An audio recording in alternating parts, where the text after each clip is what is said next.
Calls for Aotearoa to break ties with the British Monarchy are being heard in London. Prime Minister Jacinda Ardern told BBC News she believes New Zealand will become a republic in her lifetime. Our reporter Ngahuia Wade speaks with Kiwi London-based political columnist Simon Carr, and she canvasses the opinions of Maori living in London. Simon, what do the Brits really think about us down there in the colonies? Do they even care if we are a republic or not? I think they care about New Zealand quite a considerable amount, probably more than they care about Australia. New Zealand and London are terribly popular, very sought after, both as sort of companions and as colleagues. Now, the Prime Minister recently stated on British television that she does foresee in her lifetime that we will become a republic. Do you? It's not something I really think about a terrific amount. I wouldn't be at all surprised. I mean, that is the direction of the world, isn't it? You know, Britain, bless her, is getting on a bit in life. Young, vigorous nations want to be self-governing, self-ruling. I'll be a little bit careful about it. I mean, there are invisible benefits to belonging in some way to Britain. Or to having that kind of intimate relationship. In terms of the law, in terms of the Privy Council, I believe, in terms of the final Court of Appeal, I think, does that still exist? Maybe it doesn't, it used to.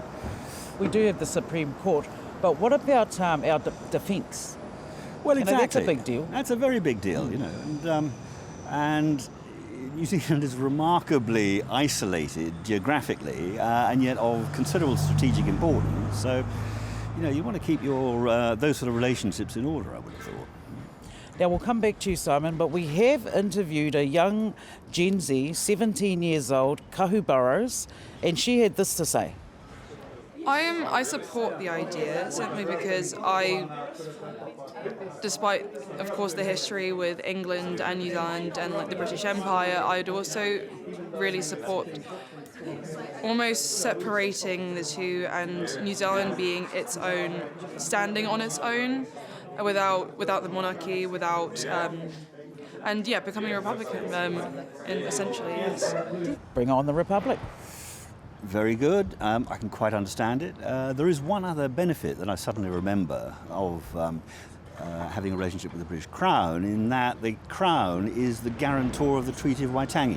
Now, I'm no expert on the intricacies of those sorts of legal matters, but is it something she's completely thought through? Is it something any of us have completely thought through? I don't know.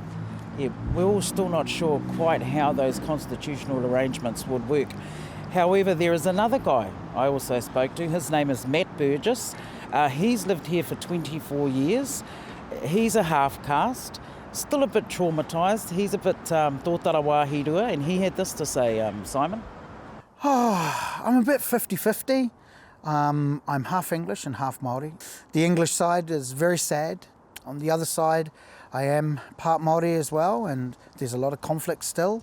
There's a lot of unanswered questions and a lot of colonisation that has to be answered for, you know, and that's how I feel. It's a beautiful thing living in two different cultures, but sometimes it can be very conflicting.